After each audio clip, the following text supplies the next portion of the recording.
Hey, Mike Trout is back, but the Angels are still the Angels. So what do we do as fans? Like, what the heck do we do? Let's talk about it. It's time to get locked on with Mike and John, and this is Locked On Angels. You are Locked On Angels, your daily Los Angeles Angels podcast. Part of the Locked On Podcast Network, your team every day. Thanks for making Locked On Angels your first listen of the day. You can find us anywhere you get your podcast, including Apple Podcasts, Spotify, and SiriusXM by searching Locked On Angels.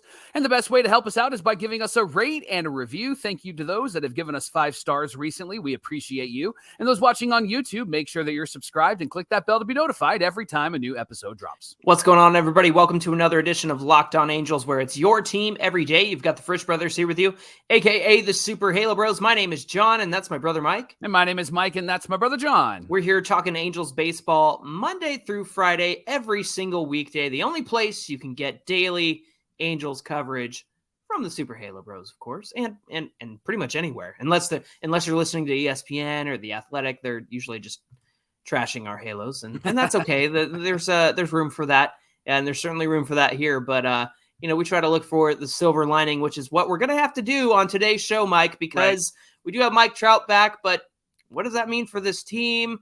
What do we do now? Because the Angels are still the Angels, and that's never been more clear than last night's game against the Cincinnati Reds. Let's talk about it. Yeah, they lost 4-3. John, the game came down to 3 unearned runs. Here's what happened. We're going to talk it through. I got a couple questions for you. First, top of the 5th, Renfroe dives for a ball and doesn't get it. Usually Angels outfielders are like pulling up in those moments, but he dives for the ball, and the Reds actually got extra bases with runners ending up at second and third. Question for you, do you like that, or was that too aggressive? I know in hindsight we can see what happened, but in that moment, what was your response to Renfroe's attempt to try to catch that ball? That's the ball you're going to dive for? Because it just didn't look like you had a chance on that one, Mike. Good grief. And so you think about, these guys have been doing the running thing all game long. So I understand the urgency to get the out there. But, I mean, look, it came back to bite them. Those guys got on second and third. And that error over by Schanuel was what got those guys driven in. And then, of course, they had the hit after that, which scored Elly from first. But that was the play that Renfroe's going to dive for. I mean, he's done pretty well out there, but look, even if he lets that fall in front of him and he picks it up, he's still got the arm to challenge one of the guys if they try to go to third base. So that really confused me. I thought, look, like you and I have complained plenty about Taylor Ward and playing it safe in left field. And I guess this is the other side of it, Mike. This is the other side of that coin, where you want to see aggressiveness out of your outfielders, and then it ends up costing you. I think he should have let it fall in front of him and then throw it to third to see if he even gets a challenge on that throw from Renfroe in right field. I mean, look, you're danged if you do, danged if you don't. It's Monday morning quarterbacking if we're going to get mad at him one way or the other. But it did end up costing them because those guys got on second and third. That's the long and short of it. Yeah, the runner actually was waiting to see what would happen with Renfroe in the outfield. So I don't think that they would have gotten another base. And because Renfroe has such a good arm, it's just one of those decisions where you're right. Like we've said, man, I wish they would make an attempt. I wish they would dive. I wish they wouldn't pull up. But then in this situation, it's easy for us to say, man, it would have been great if he just let that fall right in front of him. And I don't even think he was close. It didn't look like he was close. And I think when he dove, I think he thought, yeah, I'm not close. Because his dive, he kind of pulled up at that moment. His glove pulled back and then it bounced by him. And then you mentioned it. Nolan Schanuel at first base. He had a ground ball, easy ground ball with 2 outs to first base. It was Elly De La Cruz running. And you could tell that Nolan was really like wanting to hustle in that moment and not wanting to lose out on the out. And I think that really caused him to miss the ball. And so the ball bounces off, runners score from second and third. Then the next batter hits a RBI double down the left field line. And you have De La Cruz, who we've not seen before in person. Man, that guy is flying around the bases. He scored from first base, and then that was the 4th run. 3 of those runs unearned. Giolito gets the next guy out, and he leaves the mound, and he's pissed, and he should be, and I like it. I liked that fire from Giolito. This was, I think, Johnny, his best start as an Angel. Would you agree? Oh, 100%. I mean, it was one earned run against him, and it was the Matt McLain solo home run. Mike, I think Jeff Carr from Locked On Reds, who we had on yesterday, put it best. He says that when De La Cruz makes contact and puts the ball in play, that's the best version of De La Cruz. Yeah. And that's the idea that we are trying to get across here. Like, yes, Nolan's a young guy. He made an error. It cost them the game. But what we're trying to get at is that's what happens when you have a speedster like that. Right. Running down the line, who puts the ball in play. And then even though that would have been a normal ground out in normal circumstances, it's Elly De La Cruz, the guy who went from first to home in 9.4 seconds, Mike. And so to me, Jeff's totally right. It's look what happens when this guy creates chaos. Anything can happen. That's why it's been so frustrating all season long that the Angels have not put the ball in play. They're 3 true outcomes: walk, strikeout, home run. And you need contact guys like that. And Elly's got his share of strikeouts, but at the same time, you see the impact of putting the ball in play, causing chaos on the base paths, causing an error just because of how fast you are. Right. And it causes the first baseman, in this case, Nolan Schanuel, to rush it. And going back to Giolito, man, he was awesome in this one. 22 swings and misses. Yeah. He had that changeup working. In fact, Gooby was talking a lot about Giolito's arm angle on the changeup. It's getting guys to go up there and guess. They're not sure what's coming. And that's, again, I said this before, the long and short of it is making guys uncomfortable up there, getting them to guess and not know what's coming next. It seems like you mentioned this against the Astros when Kyle Tucker was taking on Reid Detmers. It just seemed like Kyle Tucker knew what was going to happen. He knew what was coming from Reid Detmers, and there was no guessing. It was just so obvious. Right. And I think the Angels have been pretty predictable this season, all season long. And I think that's a big part of why starting pitching has struggled. And so if you look back at what Giolito did well, all those swings and misses, he had guys guessing up there. It's like they say on the show all the time. He's really in between with his timing right now. In your best Boog Chomby voice, right? So I'm disappointed in this game. As a baseball fan, I thought it was a really fun game. Right. I think Reds are going to be my new MLB TV team to watch, like on the weekends when the Angels are playing later on in the day. I'm going to be tuning into Reds games. I'm rooting for them. The big red machine is back, right? Johnny, you mentioned it about being predictable. The Angels were predictable offensively. They had 3 solo home runs. Drury and Moose hit back-to-back home runs in the second.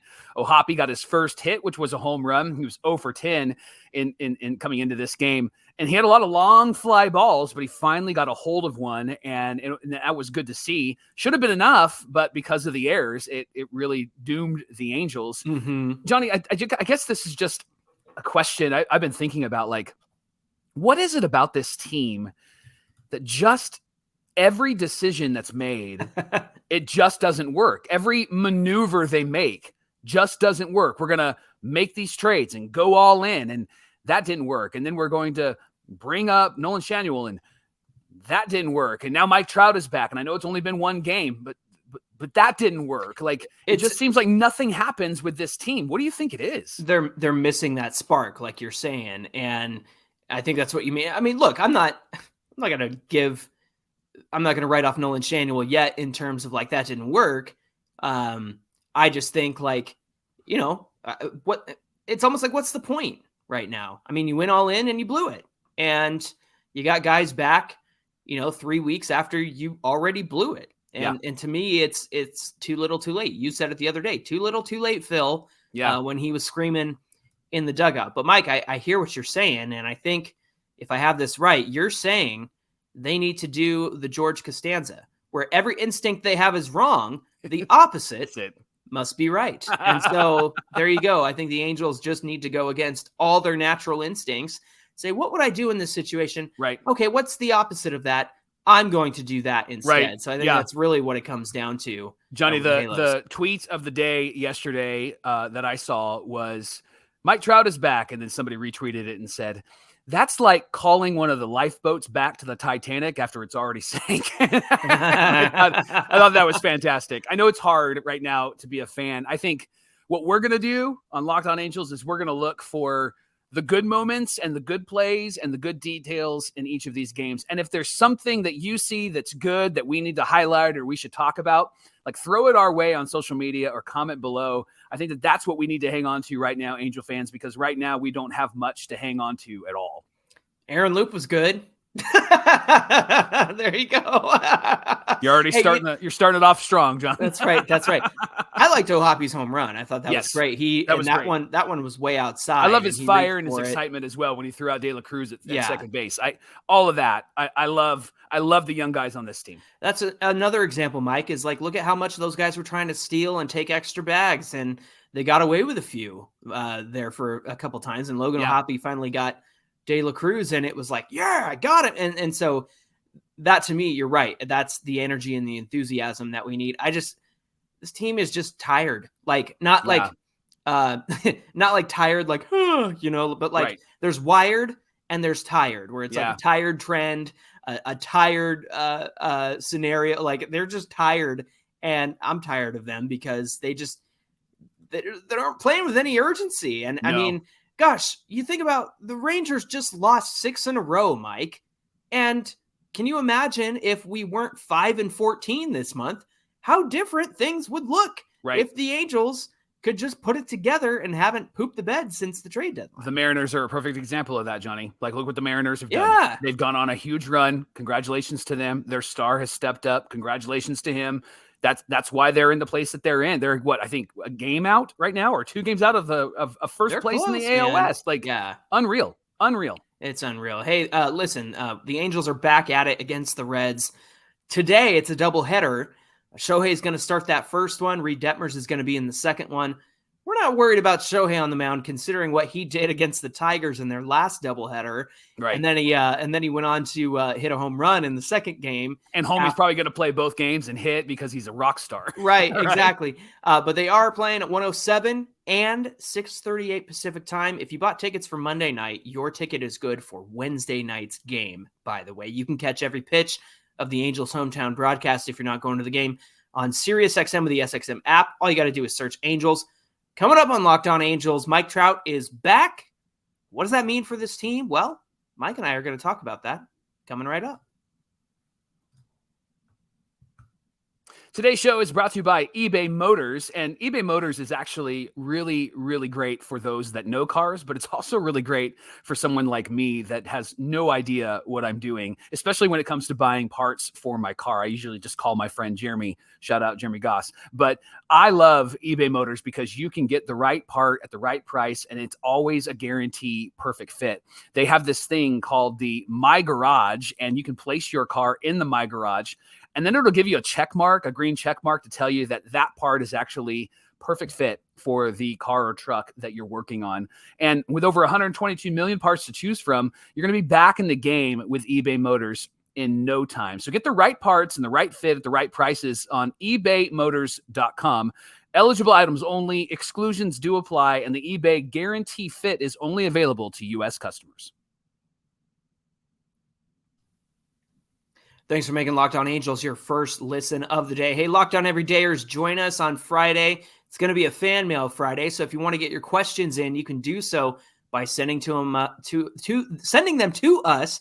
Easy for me to say, at Locked On Angels on Twitter and at Super Halo Bros on Twitter and Instagram. You can also get into our voicemail line, 714-409-6396.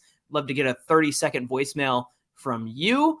And that number is in the episode description. Don't forget the Angels are back at it today and tonight. 1:07 Pacific time, 6:38 Pacific time, and a doubleheader against the Reds. And you can catch every pitch of the Angels hometown broadcast on SiriusXM with the SXM app. All you got to do is search Angels. Johnny, we mentioned it. Mike Trout is back, and he has been gone for a few weeks, and it was about 7 weeks, about 30-some plus games. When he left, he was slashing 263, 369, 493, and an OPS of 862, 18 home runs, 44 RBIs in 81 games, and that was in 304 at-bats. Had surgery on his right hand before the All-Star break, and then Jeff Fletcher had talked about him coming back soon. Then he tweeted out yesterday that Trout expects to feel some pain for the rest of the season, but it's bearable. He's planning on playing every day the rest of the way, so no days off for Mike Trout. Sam Blum tweeted that Mike Trout said he's back, he's playing, he's dealing with soreness, but he felt an urgency to return with time running out on the season. Johnny, we talked about this on yesterday's show. When Trout is in the lineup, Ohtani's seeing 46% of pitches in the zone, and with Trout out of the lineup, Ohtani's seeing 40% of pitches outside of the zone. Yeah. So Trout has a good benefit on Ohtani when he's in the lineup. He was in this lineup last night. He batted in front of Ohtani, not behind him, went 1 for 4, had an infield single. I don't know how I feel about that move. I think I'm liking him behind Ohtani as protection, although I understand getting some runners on for Shohei Ohtani, guys that can hit, guys that can draw a walk like Nolan Schanuel and Mike Trout. I think I'd rather have Trout, though, protecting Shohei, because that guy is having a phenomenal year and hitting home runs, but he has not really got really great pitches in the last, month and a half to 2 months. Or any protection at all. Right. Yeah. Right. Well, first, before I get to that, let me just address Sam Blum's tweet where he says, Mike Trout felt an urgency to return with time running out this season. Do you know where I'm going with this? Because Mr. Rendon is still on the bench. Like, where's his urgency? Yeah. Trout literally had a bone removed from his hand. And he's like, man, I got to get back. I got to get back to playing again. And Rendon's doing, hey, I'm not here. I'm on the dead list. Bozo. Anyway, that's how I feel after defending him for so long. Yeah. Listen, I think, well, first of all, the stats show that Ohtani does better with Trout behind him, and that's just how it's been all season long. Yeah. Here's when I saw that Trout was going to bat second, I had the idea that they wanted to give Trout the protection just because he's making his way back. And so perhaps there's more of an opportunity to walk and get on base and things like that. Sure. Especially with his timing. His fastball timing has been an issue all season long. Yeah. Now, the good news there is I went back and looked at his Baseball Savant page. I looked at each pitch. He had some swings and misses. He had some foul balls on fastballs, which means he's a little behind the fastball. He popped up a slider, and so he was in between on his timing, as they say on the show. But I think for the purposes of getting him back in the lineup and getting him comfortable again, I see why they put him in front of Ohtani as opposed to behind him, because maybe he's not much of a threat behind Ohtani, considering he is still getting back his timing, considering he is still trying to figure things out at the plate. The one base hit he got was that slider down. Mike, he was really aggressive. There was a sinker in on his hands, and that was one that he popped up. That was the double play. The slider is one he reached for and popped up. And then the sinker in on his hands was the double play after Nolan got that base hit. And so, yeah, it's you're right. I think that there's an opportunity for Ohtani to hit with runners on base with Schanuel at first. And if Trout doesn't ground into a double play, which he doesn't do, then you have 2 runners on in front of Ohtani. So I think everything that went wrong last night went wrong. But as far as Trout being in front of Ohtani, I think they're trying to ease him back in to, getting his timing back and feeling that protection behind him. And if he has protection, he's not going to get pitches right down the middle every single time, because they want to dodge him. They don't want him to get on base. And so they're going to try to work around him. Or maybe it's the opposite. Maybe they're more aggressive and they do want to go after Trout and not have to face Ohtani. But either way, I think that management is just thinking that having Ohtani behind Trout is better for Trout to come back to. But I'm with you. I think Trout needs to be behind Ohtani because that's been the proven success all season long. Yeah. Yeah. There's a lot of lineup adjustments that they could do. I know that there's been some pivots lately, and that's all fine and good. I think, again, back to what we said at the end of the last segment, like it just doesn't seem like any moves that they make or any levers that they pull or any buttons that they push, it just doesn't seem like they work, right? No. And even last night, Ohtani had a really, really tough at bat against a lefty in the 8th inning. Yeah. And he did the smart thing. The guy was trying to dump it down the left field line. And right. I noticed that his batting stance was open more and he was bent down more. And so he was really trying to make that adjustment to try to just slap the ball in, because that guy on the mound was really, really good. And TJ Friedel who ran like 100 yards to go get that ball in foul territory. It's like, good grief, man. Like, what are you supposed to do there? And And so really it was the Reds game, I think, Mike. And with this, when they're coming in and they're a young, all of the other team game, John. Yeah. That's what it feels like lately. It's just like everything's going in their direction, and then we'll get one of these games today, but we'll lose 2 out of 3. Like, that's just so frustrating watching this team and watching 2 great players like Trout and Ohtani, right? Yeah, it's frustrating because, like, I hate saying this kind of stuff because it's what happened, but you take that air out of the game and the Angels probably win. And it's like, yeah, that's 80% of our games. Well, if this one thing didn't happen, then the Angels probably win. 80% of our seasons. John, I was thinking about that yesterday. Like, man, if we just didn't have these injuries, but how many times have we started off a conversation about the Angels with, well, if these guys stay healthy, the last 10 years, right? It's been this way for a long, long time. And so it's hard. It's hard. Period. It's hard. Look, I'm not going to complain about Trout being back. I love that. I love that he came back. I appreciate that he hustled to come back as well. Yeah, and I enjoy watching him. I've been a fan of his since he came up, and he, signed with the Angels because he's loyal to the team. They just were not loyal to him back, Mike. I mean, in 2019, you're expecting, hey, we got our star franchise player until he's probably going to be done, and you didn't do enough in the time since then to add around him. And then that guy who signed him got fired, and now Perry's here. And it's just a mishmash of nonsense. And it all starts with Artie Moreno at the top. So I feel bad for Trout. I am so appreciative that he stayed and that he's loyal and all of those things. And I will continue to root for him. But just the fact, like, this team has severely let him down.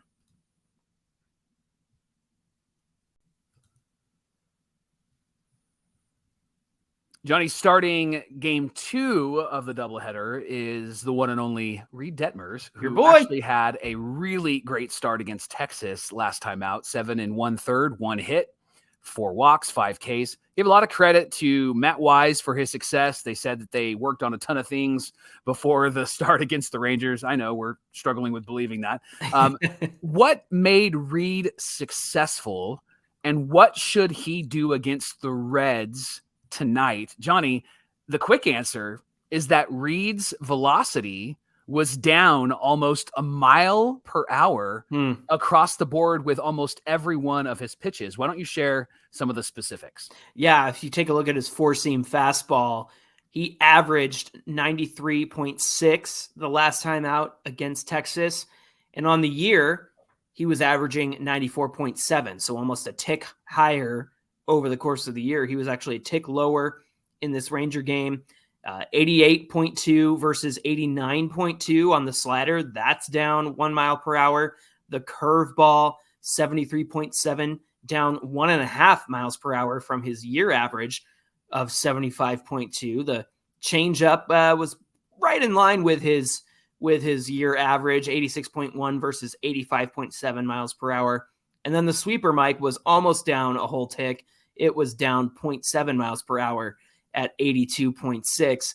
To me, I think it's interesting that his fastball velocity was down, because I don't think a harder fastball is a bad thing, especially because it creates more separation between a slower slider and a harder fastball. But I mean, at the end of the day, it's what he did and it's how he was successful. So why does this matter? Tell us why this matters at the end of the day. Johnny, when his velo is down, he commands his pitches a whole lot better. And Reid has recognized that this year when he was working on his slider. He realized he was throwing it harder and throwing it faster. But when he actually took a couple of miles per hour, a couple speeds off of it, he would actually command it better. And he figured out that his slider was almost unhittable when it was around 85 miles an hour versus 88 miles an hour. So when we're watching him in game 2 tonight, what you need to look for when you're watching it on the TV side is where his pitches are hitting on the radar gun. So if his velo is up, he probably is going to get hit a lot. If he is getting hit a lot, it's probably an indication that his velo is up. If it's down, he'll probably get a lot of swings and misses. So what I would encourage you to look for if you're watching the game on TV is when you see the fastball, look for 91, 92, 93. Look for that. That seems to be where he really can control it well. When he's throwing the slider, look for 85. 86 miles an hour. And when he's throwing his curve, look for 71, 72, 73 miles an hour. Because again, if he takes the velo down just a click, he's able to control his pitches a whole lot better. And if you look at his last start versus the start before when he got rocked in 2 2/3 innings, it really, the thing that's different is the velo. I know that the strategy may have been different as well, like pitch to contact versus swing and miss, but you can see his velocity in the game 2 games before was up versus against the Rangers. His velocity was a little bit lower and he had a lot of swings and misses in that game, Johnny. Yeah. Hey, Mike, I think this speaks to a much bigger issue. And I was asking myself this question, like, what changed between last year and this year for Sandoval to have a rough season, for Detmers to have a rough season? When those guys finished 2022 so strong that you and I were like high-fiving each other, like, this is something to build from. I mean, Sandoval had the worst run support last season, and that was like the most of his problems last year was just no run support. Like, the guy, he had his ups and downs and he had his fits on the mound and whatnot, but he still finished the year really strong. Detmers finished it really strong. And so I get to thinking, like, I feel that the front office got way too scared about the new shift rules, the stealing rules with the bigger bags, the pitch clock, and they didn't make the adjustment. Now, on the other side of that, you look at the Cardinals rotation, they didn't make any adjustments and they were a disaster. So I understand the intention of like, hey, we got to prepare for this. We got to do better with this. But I think the front office, to be honest with you, Mike, made a huge swing and a miss, pun intended, with, hey, how are we going to address these changes in baseball with our starting staff this year? And look at the results. Like, they were just wrong. Whatever they decided to do, they were just incorrect. They were just flat out wrong in the way that they decided to approach the changes in MLB. I think that's what happened. Would you agree? I think you're 100% accurate when you say that. And I think that that's a part of why having Phil Nevin back versus not having Perry Manassian's guy has probably caused a bit of miscommunication to these players, because if you have your guy and you implement your strategy, I think maybe things would pivot a bit, but it doesn't feel like there's some synergy from the front office to the bench, right? That's the word we're looking for. There's no synergy with this team, Mike. It feels just like sinful. there's 9 guys on the field and they're all playing 9 different games. Isn't that what it feels like? That's really what it feels like. Yep. 100%. Hey, thanks for making Locked On Angels your first listen of the day. Angels do play the Reds in a doubleheader today. First game at 1:07, second game at 6:38 Pacific time. And you can catch every pitch of the Angels' hometown broadcast with SiriusXM on the SXM app. All you got to do is search Angels. Hey, give us a follow at Locked On Angels on Twitter and at Super Halo Bros on Twitter and Instagram. We'd love to hear from you and get your follow there. Don't forget to subscribe if you're watching on YouTube. Really climbing in those subscriptions. So we really appreciate those who have already done so. And if you're here for the first time or the 100th time, make sure you hit that subscribe button. We'd really appreciate it. Helps us out a lot. Hey, Mike, what do we have on deck for Thursday's show? All right. So what can the Halos do with Anthony Rendon? And what would we do if the decision was ours? We're going to talk about that tomorrow on Locked On Angels. Do you have a rocket? And do you have a son? Send him to the moon along with Steve Cishek. And who else have we sent to the moon? Jose Rojas, we sent to the moon. We sent them all to the moon, right? Guerra, not Javi Guerra. The guy who threw spicy meatballs. I can't remember his name, but he's gone. Juan Lagares is gone. Yeah, they're all gone. We got room. They're all on the moon. Pick them up. Put them on the rocket. All right, friends. Thanks for being here. And we'll see you back here tomorrow. Until then, my name is John, and that's my brother Mike. And my name is Mike, and that's my brother John. Thanks for being here with us, and we'll see you back here tomorrow for more Locked On Angels. To the moon, Alice. Bang, zoom.